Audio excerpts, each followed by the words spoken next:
বিসমিল্লাহির রহমানির রহিম।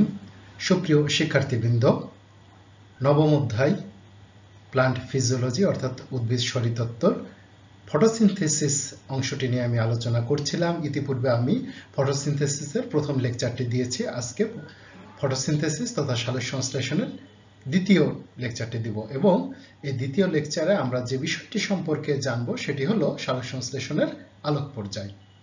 তো চলো আমরা আমাদের ক্লাসে অগ্রসর হই।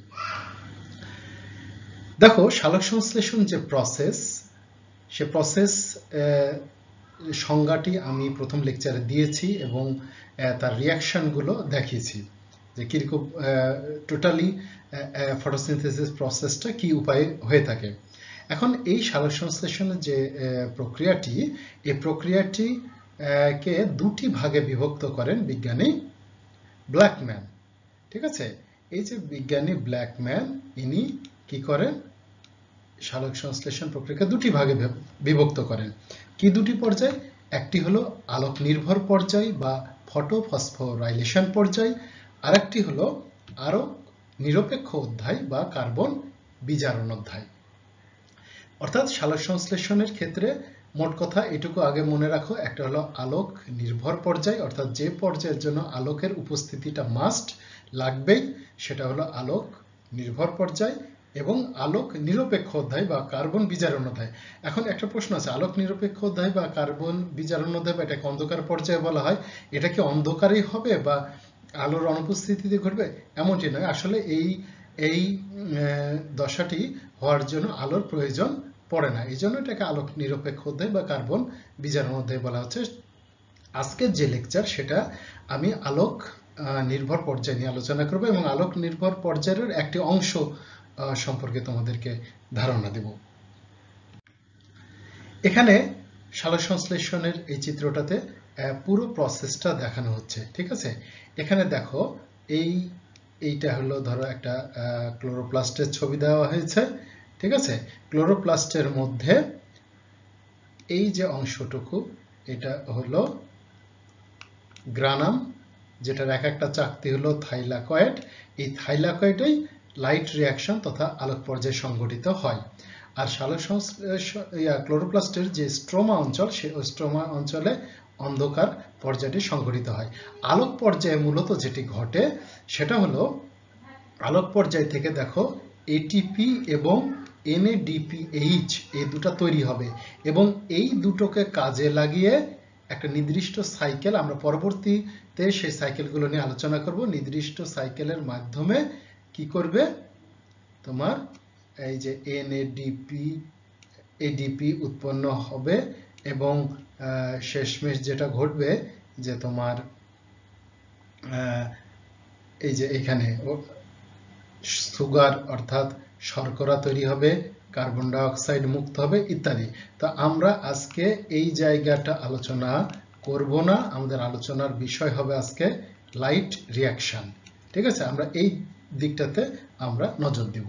পরবর্তীতে ক্লাসে আমরা অন্ধকার পর্যায় তথা স্ট্রোমাতে যেটা ঘটে সেটা নিয়ে আলোচনা করব ইনশাআল্লাহ।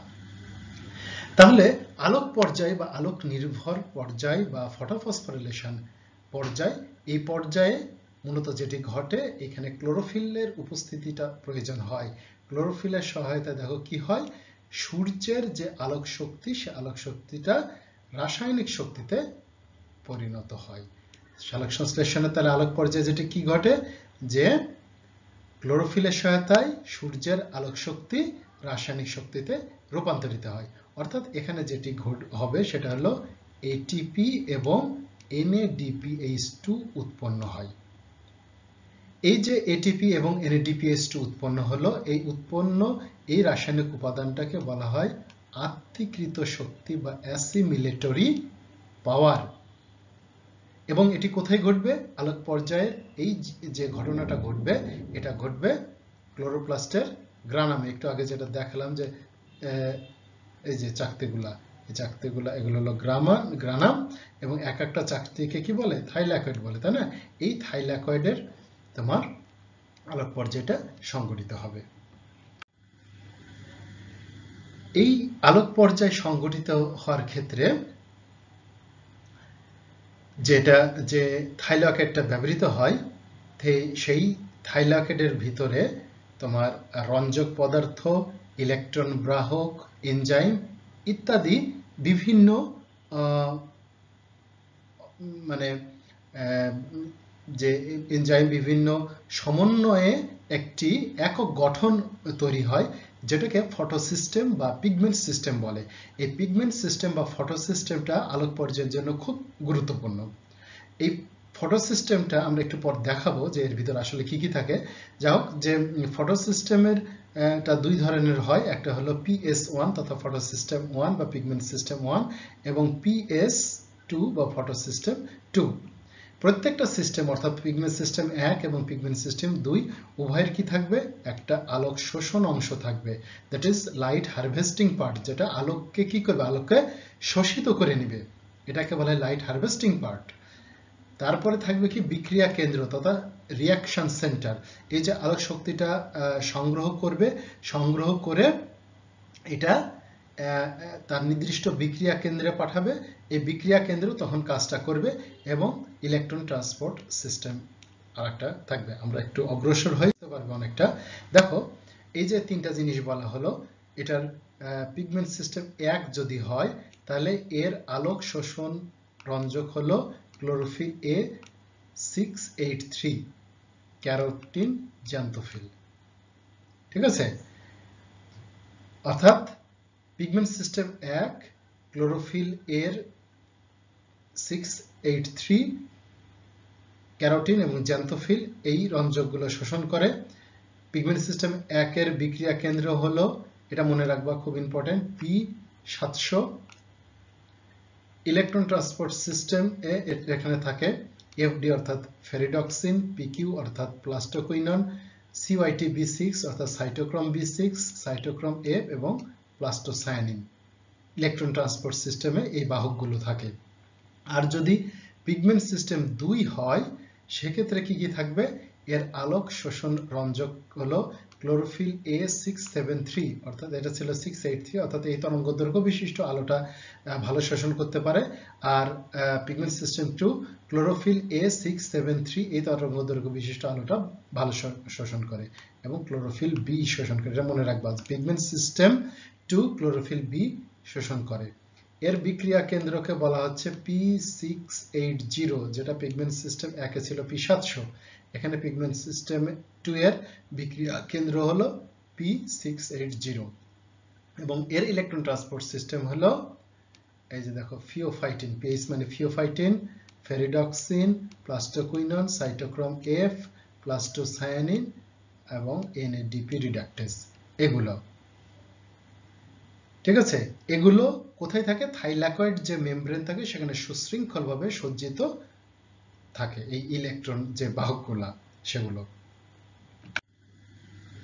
এবারে আসা এই যে আলোক পর্যায়টাকে আসলে মূলত ফটোফসফোরাইলেশন বলা হয়ে থাকে এবং ফটোফসফোরাইলেশনটা মূলত কি, যে কোনো যৌগের সাথে ফসফেট সংযুক্তিকে বলা হয় ফটোফসফোরাইলেশন, অর্থাৎ কোনো যৌগের সাথে যদি ফসফেট যুক্ত হয় সেই প্রক্রিয়াটাকে বলা হয় ফসফোরাইলেশন। এবং এই ফসফোরাইলেশন প্রক্রিয়াটা যদি আলোক শক্তি ব্যবহার করে সংঘটিত হয়, অর্থাৎ আলোকের উপস্থিতিতে আলোককে ব্যবহার করে যদি ফসফোরাইলেশন ঘটে তাহলে সেটাকে বলা হয় ফটোফসফোরাইলেশন। ওকে, সালোক সংশ্লেষণের ক্ষেত্রে যেটা ঘটে যে আলোক শক্তি ব্যবহার করে এটিপি তৈরি হয়। ঠিক আছে, এটিপি অর্থাৎ এটিপি কিভাবে তৈরি হয়, এডিপির সাথে একটা অজৈব ফসফেট যুক্ত হয়, যে এটা মনে করো এডিপি, এর সাথে আলোর উপস্থিতিতে কি করছে, একটা ইনঅর্গানিক ফসফেট যুক্ত করে এটিপি তৈরি হচ্ছে এবং এই বিক্রিয়ায় কি হয়, এটিপিএস নামক একটা এনজাইম ব্যবহৃত হয়। যেহেতু এখানে দেখো তাহলে এডিপি একটা যৌগ, তার সাথে ইনঅর্গানিক ফসফেট যুক্ত হচ্ছে, কার উপস্থিতিতে, আলোর উপস্থিতিতে যুক্ত হয়ে এটিপি তৈরি করছে, কাজে এটা একটা ফটোফসফোরাইলেশন প্রক্রিয়া। এখানে ফটোফসফোরাইলেশন সম্পর্কে আরো বিস্তারিত জানার আগে আমি একটা টার্ম বায়োলজিক্যাল কয়েন তথা এনার্জি কয়েন সম্পর্কে একটু বলে নিই। এনার্জি কয়েন বা বায়োলজিক্যাল কয়েন বলতে আমরা মূলত এটিপি কে বুঝে থাকি। থাইলাকয়েড ক্লোরোপ্লাস্টের মধ্যে যে থাইলাকয়েড থাকে তার যে সারফেসটা স্ট্রোমার দিকে থাকে সেদিকটাতে মূলত এটিপি তৈরি হয় এবং এই এটিপিতে প্রচুর পরিমাণে শক্তি মজুদ থাকে। প্রয়োজনে এটিপির এই মজুদকৃত শক্তি কি হয়, কোষের বিভিন্ন বিক্রিয়ায় সরবরাহ হয়। তাই এটিপিকে জৈব মুদ্রা বা বায়োলজিক্যাল কয়েন বা এনার্জি কয়েন ইত্যাদি নামে অভিহিত করা হয়। এখন যেটা বলছিলাম যে ফটোফসফোরিলেশন অর্থাৎ কোন যৌগের সাথে কি হচ্ছে, ইনঅর্গানিক ফসফেট যুক্ত হয়ে এটিপি তৈরি করছে, কার উপস্থিতিতে, আলোর উপস্থিতিতে। তো এই ঘটনাটাই মূলত আলোক পর্যায়, ফটোফসফোরিলেশনটা। এবং এইটা দুইভাবে হতে পারে, একটা চক্রীয় ফটোফসফোরিলেশন এবং আরেকটা হলো অচক্রীয় ফটোফসফোরিলেশন। আমরা আজকে চক্রীয় ফটোফসফোরিলেশন সম্পর্কে জানবো ইনশাআল্লাহ। তো চক্রীয় ফটোফসফোরিলেশনটা কি, এখানে বলা হচ্ছে দেখো যে ফটোফসফোরিলেশন প্রক্রিয়ায় আলোক শক্তি শোষণের ফলে উদ্দীপ্ত ক্লোরোফিল অণু থেকে নির্গত উচ্চ শক্তি সম্পন্ন ইলেকট্রন বিভিন্ন বাহকের মাধ্যমে নিস্তেজ অবস্থায় পুনরায় ওই ক্লোরোফিল অণুতে ফিরে আসে এবং একবার পরিভ্রমণ শেষে একটি এটিপি অণু তৈরি করে, তাকে চক্রীয় ফটোফসফোরিলেশন বলে।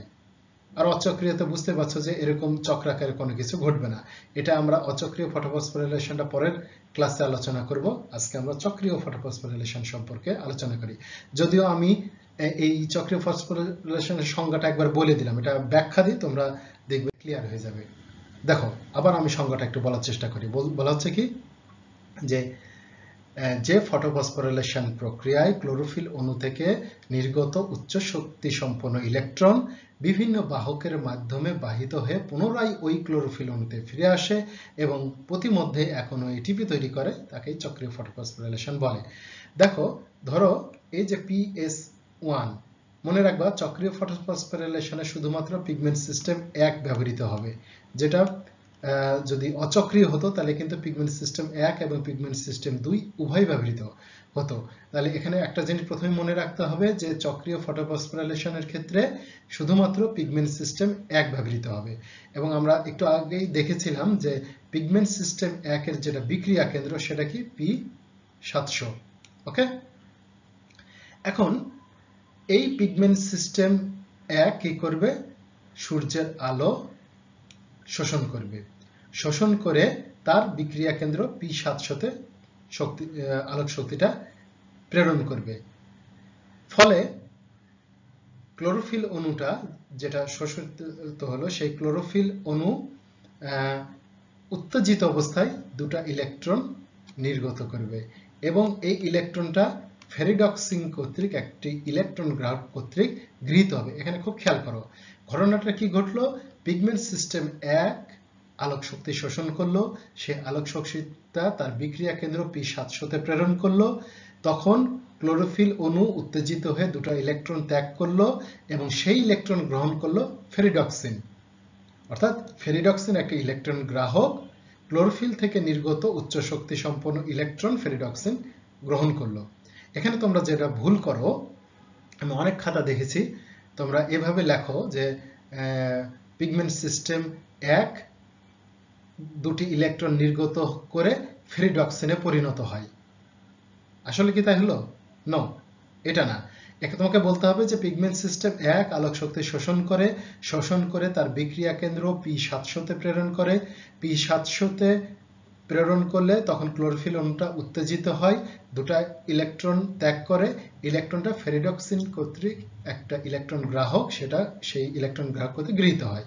কিছুক্ষণ পরে ফেরিডক্সিন ইলেকট্রনটা ছেড়ে দেয় এবং সাইটোক্রোম B6 কর্তৃক গৃহীত হয়। একইভাবে সাইটোক্রোম B6 ইলেকট্রনটা ছেড়ে দেয় এবং প্লাস্টোকুইনন কর্তৃক গৃহীত হয়। প্লাস্টোকুইনন থেকে পরে ইলেকট্রনটা সাইটোক্রোম F-এ যায়। এই যে প্লাস্টোকুইনন থেকে দুই অণু ইলেকট্রন তোমার সাইটোক্রোম F-এ গেল, এই জায়গাটাতে এই ইলেকট্রনের শক্তিটা ব্যয় হয় এবং এই শক্তির সাহায্যে এডিপির সাথে ইনঅর্গানিক ফসফেট যুক্ত হয়ে এখনো এটিপি তৈরি করে। এই সময় এটিপি তৈরি করার পর ইলেকট্রনটা শক্তি হারিয়ে ফেলে এবং নিস্তেজ অবস্থায় প্লাস্টোসায়ানিন হয়ে পুনরায় এই ক্লোরোফিলন অর্থাৎ পিগমেন্ট সিস্টেম 1 এ চলে যায়। তাহলে কি হলো দেখো, যে পিগমেন্ট সিস্টেম থেকে ইলেকট্রনটা নির্গত হয়েছিল, সেই ইলেকট্রনটা এইভাবে ঘোরার মাধ্যমে বিভিন্ন বাহকের মাধ্যমে নিস্তেজ অবস্থায় পুনরায় ওই ক্লোরোফিল অণুতে ফিরে আসলো এবং প্রতিমধ্যে এক অণু এটিপি তৈরি করলো। কাজে এটাকে বলা হচ্ছে চক্রীয় ফটোফসফোরিলেশন। তাহলে তাই কি ঘটছে না, দেখো এই যে পিগমেন্ট সিস্টেম এই যে 1 থেকে দেখো ইলেকট্রনটা নির্গত হলো, নির্গত হয়ে বিভিন্ন ইলেকট্রন বাহকের মাধ্যমে বাহিত হয়ে নিস্তেজ অবস্থায় পুনরায় ওই ক্লোরোফিল অণুতে ফিরে আসলো এবং প্রতিমধ্যে এক অণু এটিপি তৈরি করেছে। এটাই হলো চক্রীয় ফটোফসফোরিলেশন। তো প্রিয় শিক্ষার্থীরা, আজকে আমরা চক্রীয় ফটোফসফোরিলেশন সম্পর্কে জানলাম। আগামী ক্লাসে আমরা অচক্রীয় ফটোফসফোরিলেশন সম্পর্কে জানবো ইনশাআল্লাহ, এবং সেখানে কিছুটা জটিল আছে, এই জন্য আমি আজকে লেকচারে সেটা আনলাম না। চক্রীয়র সাথে অচক্রীয় পার্থক্য কি কি হতে পারে সেটাও আমরা আগামী ক্লাসে দেখাবো ইনশাআল্লাহ। তো তোমাদের যদি কোনো প্রশ্ন থাকে আমাকে এই জায়গাগুলোতে খুঁজে পাবে। সবাই ভালো থেকো, সুস্থ থেকো, আল্লাহ হাফেজ।